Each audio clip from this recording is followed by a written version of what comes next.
Welcome to the Deez Nuts podcast. I'm your host, Nuts. But seriously. In the last episodes, we talked about some very wild concepts. In the last one, specifically, I told you how God does the miracles, the timeline mechanics shifts. At least one of them.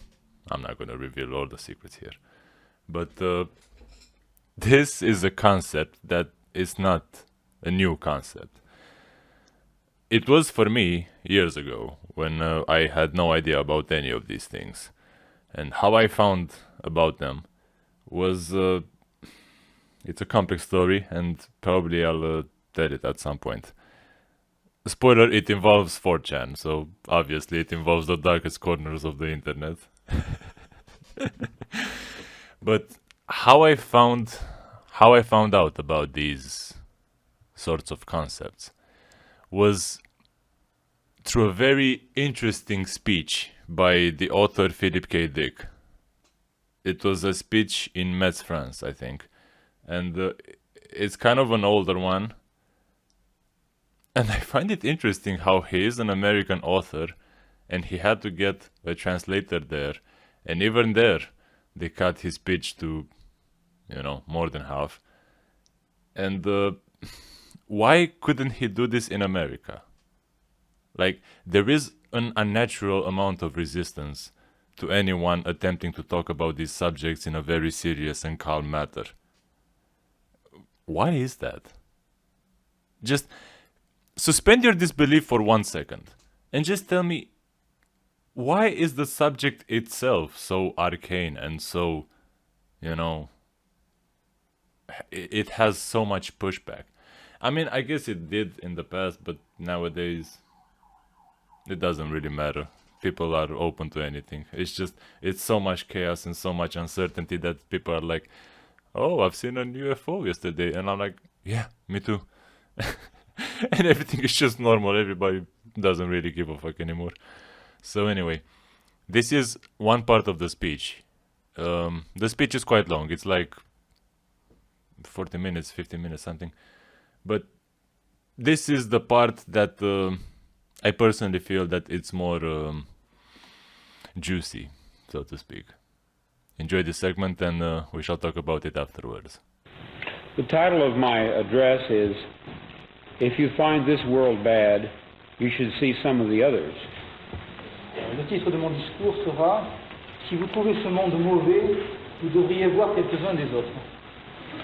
I would like to confess that I've been asked to cut about 2/3 of my speech out and deliver as short a speech as possible. Je dois dire qu'on m'a demandé de couper les 2/3 de mon discours et de le faire le plus court possible. Upon examining my speech, I find that it is very easy to remove 2/3 without doing any injury to it. Lorsque j'ai jeté un coup d'œil à mon discours, je me suis aperçu qu'il était très facile d'enlever les 2/3 sans lui faire le moindre mal. I even considered cutting 3/3 out of it, but there was some trouble, so I abandoned that idea. Je me suis même dit que je pourrais en couper les 3/4, mais ça commençait à être un peu court. The subject of this speech is a topic which has been discovered recently and which may not exist at all. I may be talking about something that does not exist. Therefore, I'm free to say everything or nothing. Le sujet de ce discours est sur quelque chose qui a été découvert il y a très peu de temps, quelque chose qui n'existe peut-être pas du tout. Je pourrais donc dire à peu près n'importe quoi. I can hardly make an error if there is no such thing as orthogonal time. Orthogonal or right-angled time is the topic of my speech. Je ne crois pas pouvoir faire d'erreur si je parle de quelque chose qui n'existe pas. Ce quelque chose, ce sera ce que j'appelle le temps orthogonal, un temps qui monte en ligne droite du temps que nous connaissons. We are accustomed to supposing that all change takes place along the linear time axis, from past to present to future. The present is an accrual of the past, and is different from it. The future will accrue from the present on and be different yet. Nous sommes habitués à penser que tout changement prend place dans l'axe linéaire du temps, du passé au présent, au futur. Le présent émerge du passé et lui est différent. Le futur coulera du présent et lui non plus ne sera pas le même. That an orthogonal or right-angled time axis could exist, a lateral domain in which change takes place, processes occurring sideways in reality, so to speak, this is almost impossible to imagine. How would we perceive such lateral changes? What would we experience? What clues, if we are trying to test out this bizarre theory, should we be on the alert for? In other words, how can change take place outside of linear time at all, in any sense, to any degree? Il est difficile d'imaginer qu'il puisse exister un temps orthogonal, un domaine latéral où prend place le changement, des processus qui existeraient à côté de la réalité. Comment pourrions-nous percevoir le changement latéral? Que sentirions-nous si nous essayions de tester cette bizarre théorie? Quelle sorte de preuve devrions-nous chercher? En d'autres mots, comment peut-il y avoir changement en dehors du temps linéaire? Let me present you with a metaphor. Let us say that there exists this very rich patron of the arts.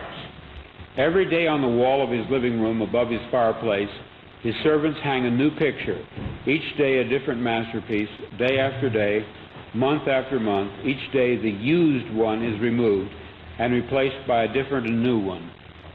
Laissez-moi vous présenter une métaphore. Supposons qu'il existe un très riche amateur d'art.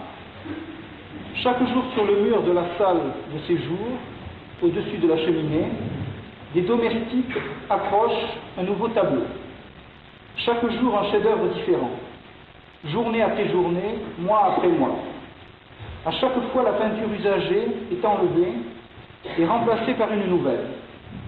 I shall call this process change along the linear axis.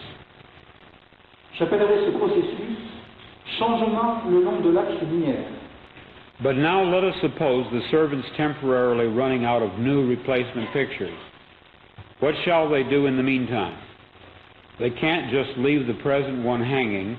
Their employer has decreed that perpetual replacement, that is to say, changing the pictures, is to take place. So, in what Philip is talking about here, it's this specific nodal point that changes. This nodal point that people have a different recollection. Let's say there are visitors that are coming to this place and are seeing this masterpiece. And some visitors remember that one day it was another one and the other day it was another one. Or maybe in some timelines it changes, not that frequently, but every year or so. In any case, this is the variable. And if you were to visualize how this infinity band would go like, it would not be one-dimensional, two or three-dimensional. It would have multiple dimensions in a sense that it would have the shape of a Mobius band. A Mobius band is very interesting because it is recursive by its own shape, but it has this weird twist. And in this weird twist, this weird dimensional twist, I mean, it's literally the same with the nodal points in timeline mechanics. This is how you timeline jump. You just go to a synchronization point, and there, it's effortless. It's effortless, and it might even feel like a dream in your dream. And for some reason, it seems to tie into trains. I'm not sure why, but I think it's about the speed, because if you think about the Back to the Future movies, they had to reach 88 miles per hour in the car, in the DeLorean. Which, come to think about it, it might actually be the reason why we have speed limits. Well, people are mentally challenged. Anyway, Not all of them. If you're here, you're obviously not. You're obviously part of the elite, so welcome. But this is such a cheap strategy, you know? Yeah, my fans are the best. But anyway, I wanna augment the thesis that Philip was stating by showing you another person that I found. This kid is going places. I'm gonna let you decide where exactly. The Mandela effect and how the particle accelerator altered the weight of one electron and therefore destroyed our universe and shifted us into the universe that's directly next to it, and therefore things are different in this universe. So you believe that this thing that some people call the Mandela effect is actually real? Oh, it's absolutely real. Can you describe what it is for people who have never heard it before? Sure. So the Mandela effect is the effect of some people thought that Nelson Mandela died at a certain time, and other people remember it as a different time. And this goes for a lot of other things. You know, Star Wars, classic videos, Mirror, Mirror on the Wall. Everybody knows that. Well, if you actually look back to the original film, it's not Mirror, Mirror on the Wall. It's Magic Mirror on the Wall. And some people actually... Which, of course, it's not. It's not, in right. the reality I grew up in. Right, exactly. In an alternate expansion of our universes. Even in my own scientific notes, I've found rewritten signatures and things that are a little bit different from originally what I wrote. So how did that actually happen? Let's take your notebook, or let's take Mirror, Mirror on the Wall, like an old film, animated film. How did it actually change? Well, it never changed. We changed. You see, we were moving relative to our universe, and then our universe destroyed, so now the universe started to move, or I guess our parallel universes, our multiverse started to move parallel to us, because we were out of alignment, and that just destroyed everything. So technically, the universe didn't change, we did. I just had a little pause there. Just my accident. We weren't deleting anything. People were saying, "Whoa, what's going on?" Because I had a text coming in. So there are two studios, let's say the Disney studios. One studio, Studio A, creates a film that has Magic Mirror on the Wall. Another studio says Mirror, Mirror on the Wall. Is it two separate studios, or what happened? No, same studio, different timeline. So, good thing we have a multi-layered napkin. This is very high-tech Yeah. in terms of our graphics. Definitely sophisticated. Go ahead. Anyway, so as I said, Because I love that one, because everyone remembers Mirror, Mirror on the Wall. I mean, there's Everybody no does. one, and there's a whole Sally Field. You like me, you really, really like me, blah, blah, blah, and now build it's it, they you like will me. come, build it, he will come. The peace sign. Oh, really? I didn't know about that one. Oh yeah, there's so much. I have a record of all the ones that I've been able to Of course, match. of course you do. And some other stuff that I should tell you personally about later. Okay, can't Anyway, wait. so yeah, infinity down the line from our original timeline, where here's ours, and I mean, of course, this timeline is only moving forward because, well, the expansion of infinite number of realities behind it. But what happened was we made this universe sort of out of balance, and our universe. Because of the collider, the super collider? Yeah, we altered the weight of a single electron, which I believe shifted us into a parallel universe, considering that we caused a chain reaction that could have catastrophically destroyed our universe. I mean, even when we thought about starting it, we thought our universe would implode, and then it didn't, and we're like, oh, it's okay. Well, maybe it did implode. We just instantly got shifted to another universe. And that's your belief? Right, in my belief. Of course, this is just a theory and it's still being developed. Okay. But yeah, maybe in that infinitely small moment of time, we were instantly shifted. So, just like the kid is saying, all you need is one detail to change and we jump.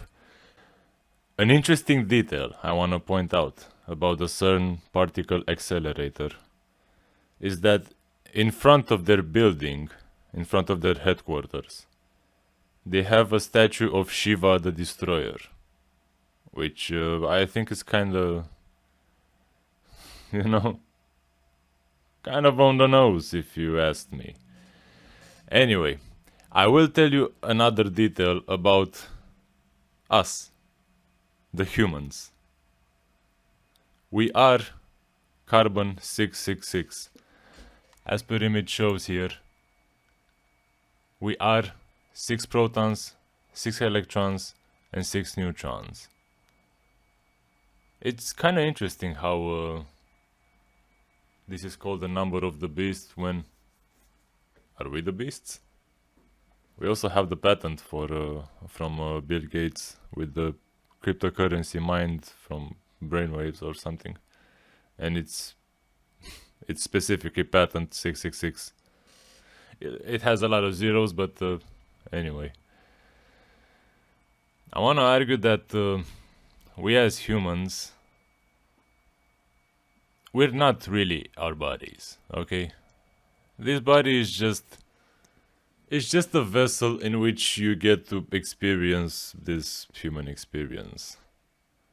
But the thing that resides in the body, or the thing that resides all over the body, in which the body tunes into by aligning itself and removing any distortions arising from external factors, which is kind of interesting because I just talked about the exterior a few seconds ago.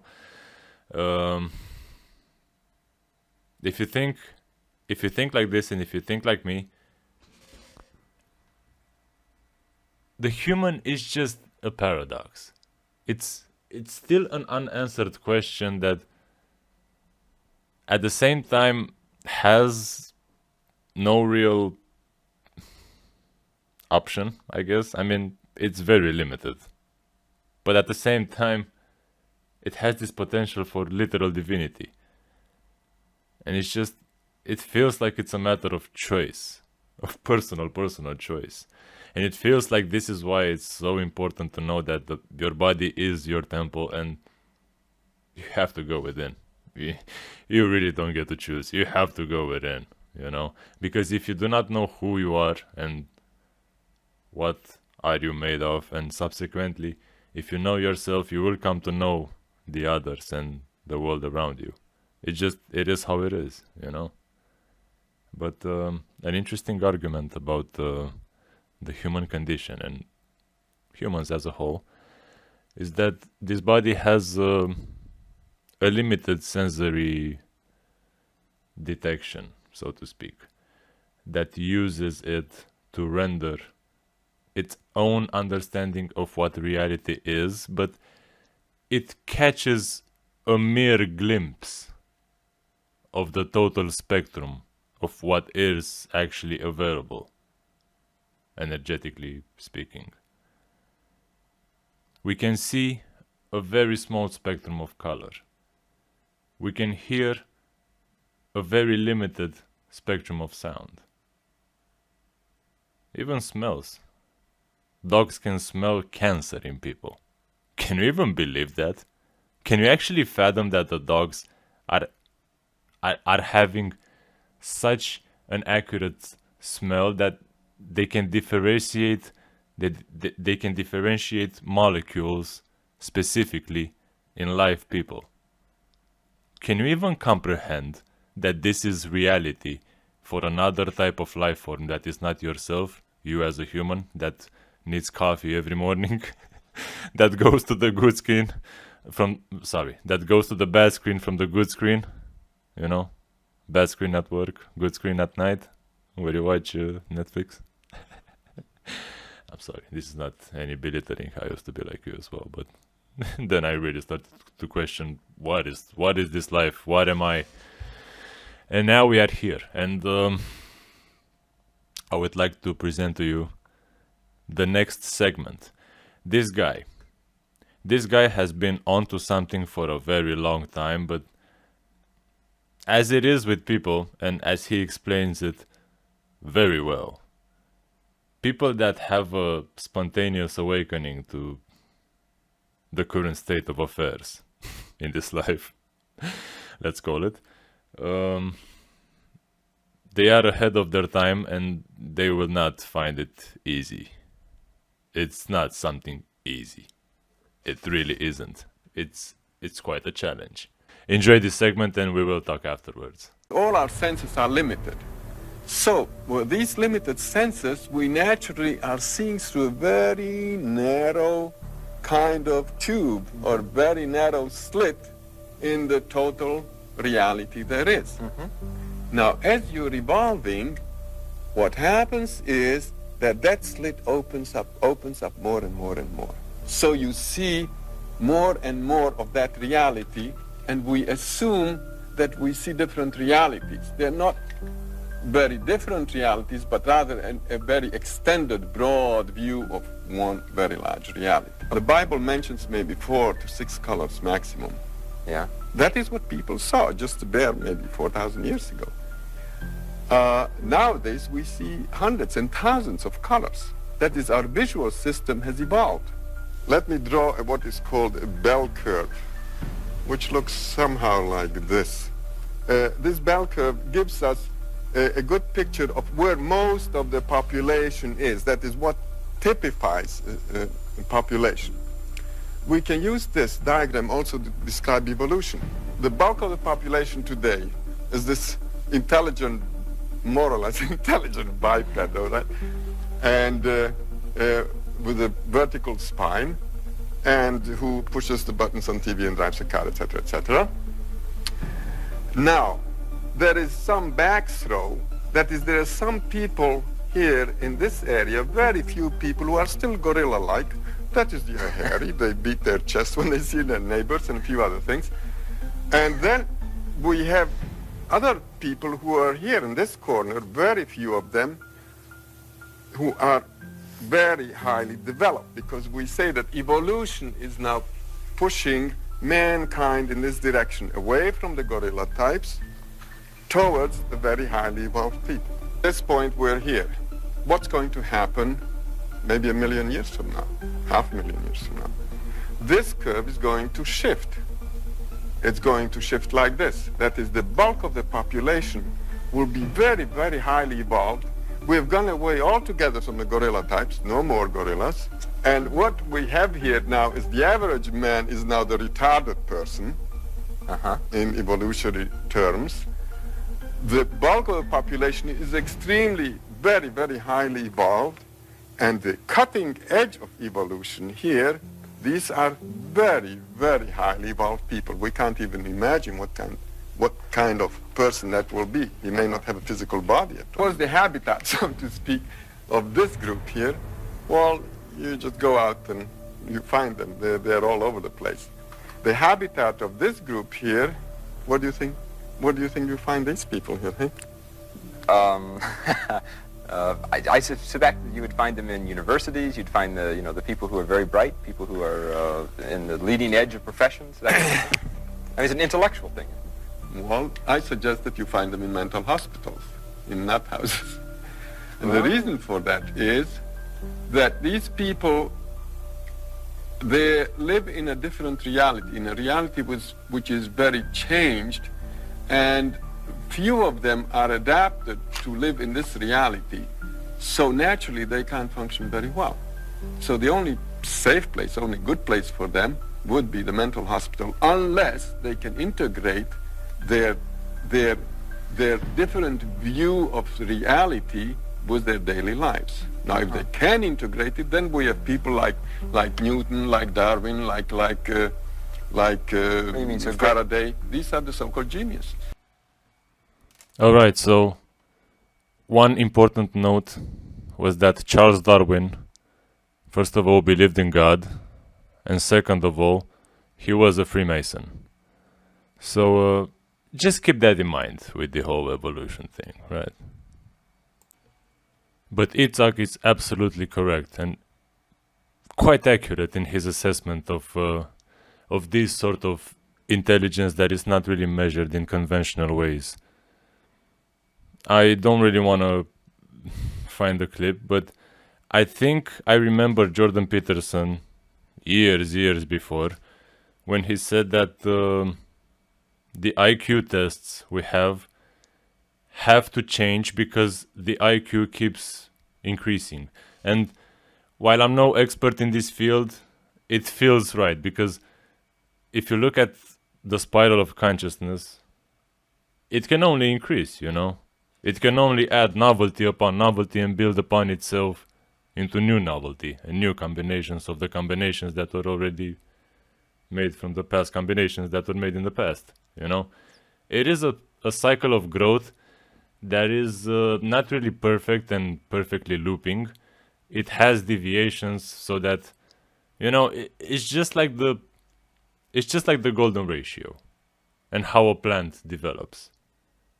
Basically grows its leaves following the golden spiral, you know, the golden ratio, because if they were to grow completely perfect, like in an X shape, the light would not pass through, you know. It's inefficient design. The golden ratio is meant to maximize the leaves' growth and also their exposure to light, to the light that comes from the sun. It's very smart, very recursive design. And it really seems to me that we have just swayed from perfection. And for what? To impose our view of perfection? Who's to say it's our view and not our parasite's view? That's basically what it boils down to, you know? It's just a simple question. How do you know? How do you know? How do you know, and that's it. How do you know? How do you know? Do you know by being paid in money? In fiat money? Which is, if you have a bank account, they are just pixels. Or if you have, I don't know, if you decide to go to the ATM and cash them out, it's just plastic or paper. In what do you put your trust? Everything fades. Your name fades. Your fame fades. Everything fades. It's just, I don't know why I keep coming to the whole Buddhist tradition, but actually I do know. It's because I want to show you a poem of mine. And in this poem, because it is the same number as the podcast episode, which is 7. And I thought it's relevant because the theme, it felt natural when I started it, and now I remember that I do have a poem that was written maybe last year or something. And I almost forgot about it, but I just remembered. So this is it right here.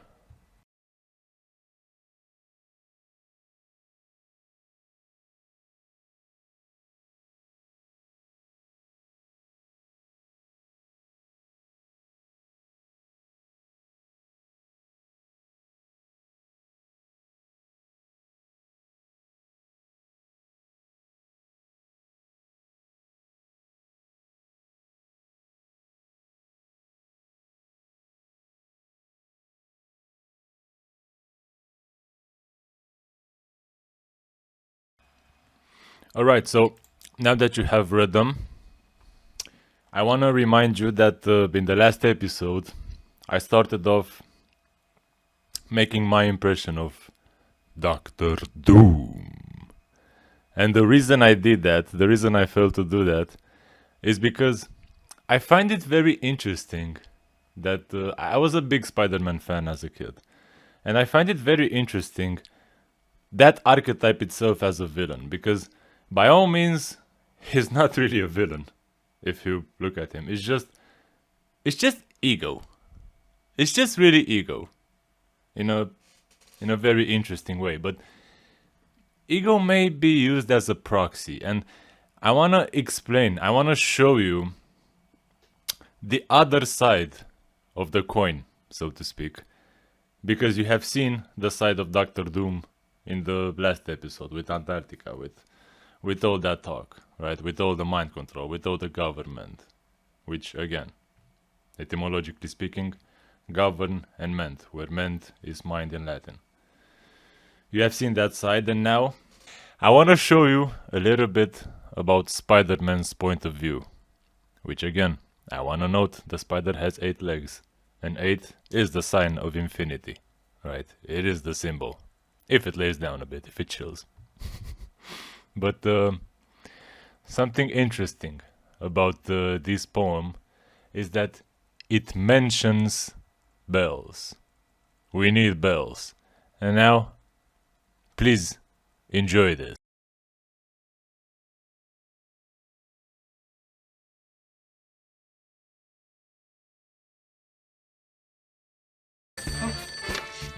Shalom. Shalom.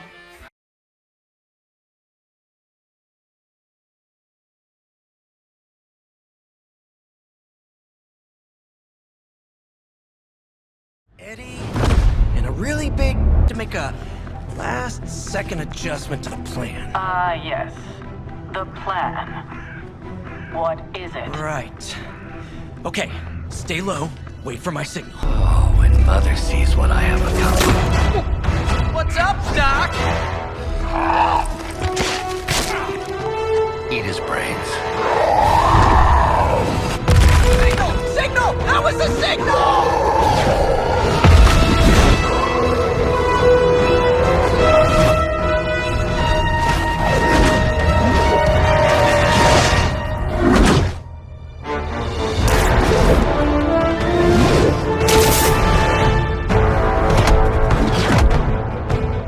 Counting on you again, old friend. 3, 2, 1. That used to always work. Well, it did that one time.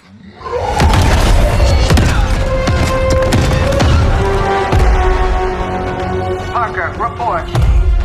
Parker, status. Well, I am under a little pressure, but Eddie's right where I want him.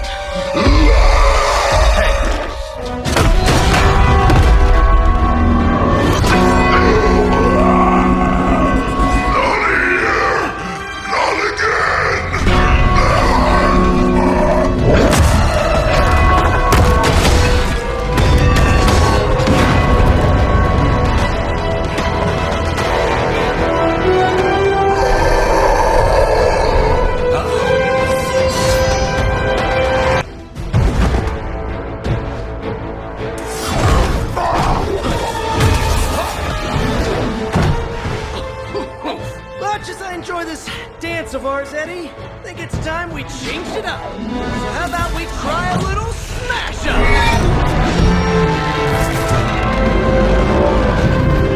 What? That not a thing anymore? Let's find out. Now, this might sting for just a second, but that's perfectly natural. Also, perfectly natural.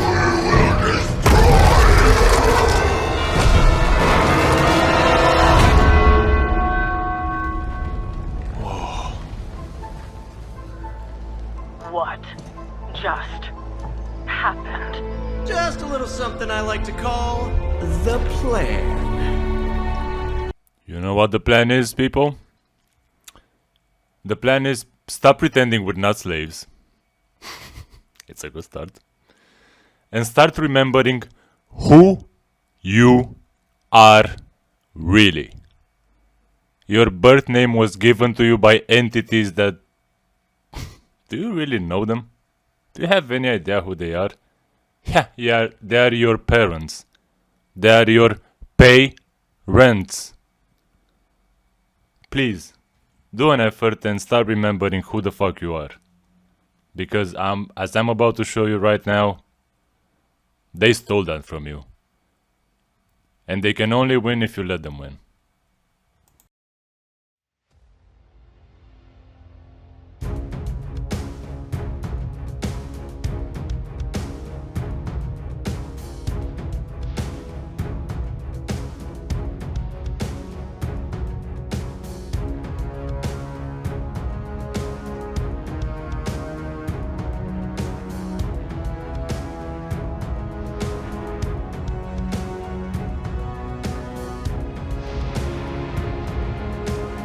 Operating an excavator in Armenia, farmers discovered some unusual metal fragments buried in the ground.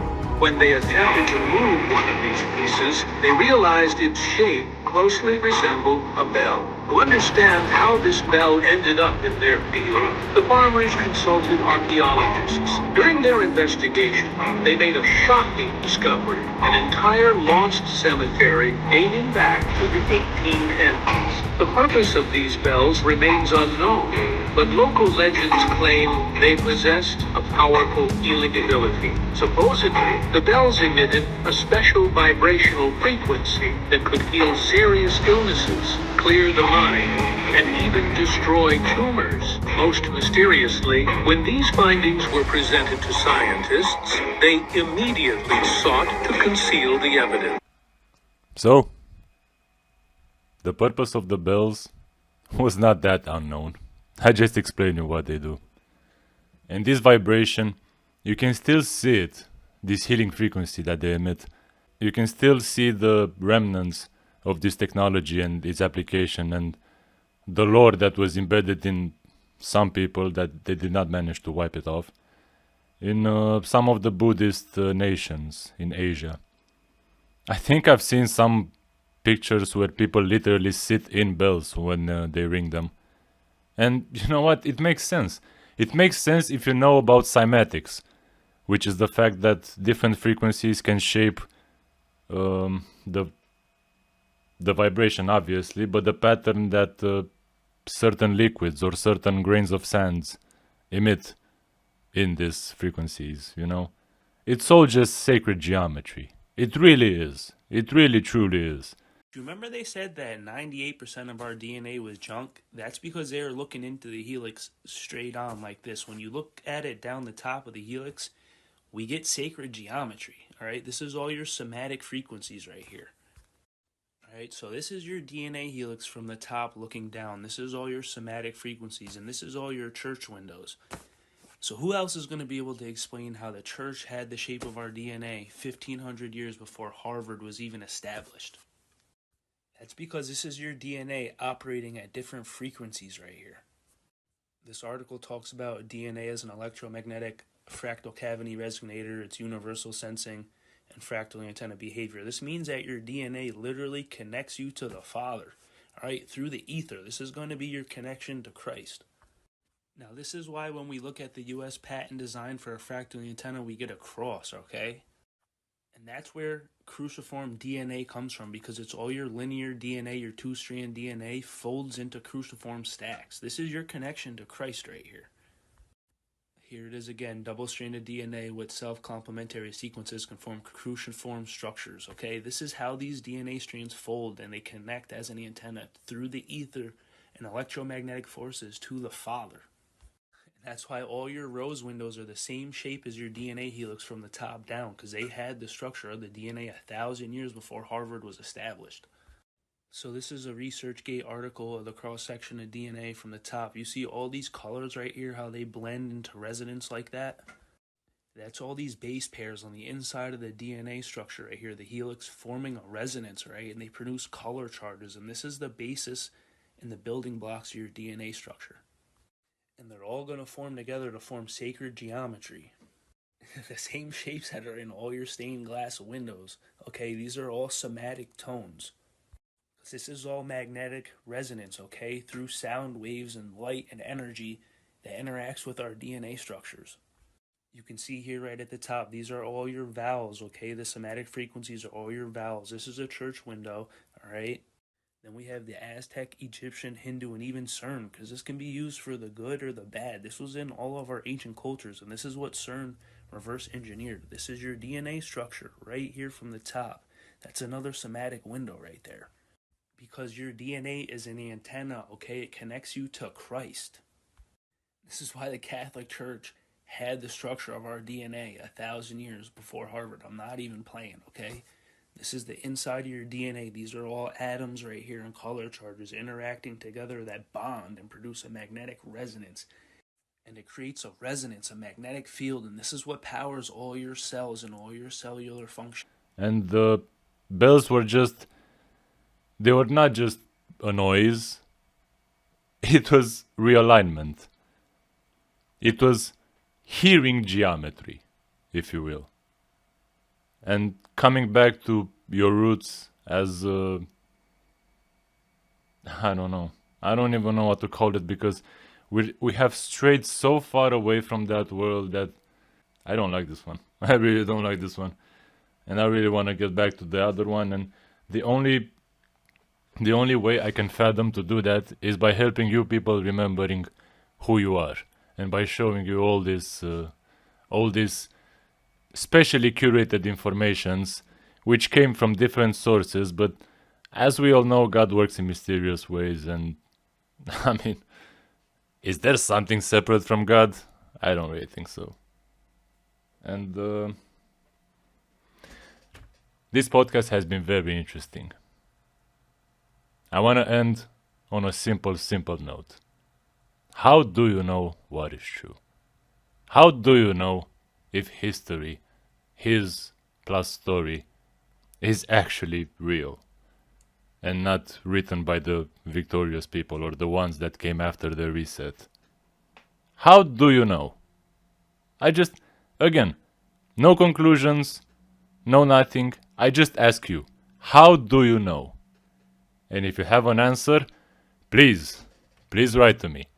The link is downstairs, and once again, I'm incredibly grateful that you are here with me, and I will see you in the next episode. Peace out, everyone.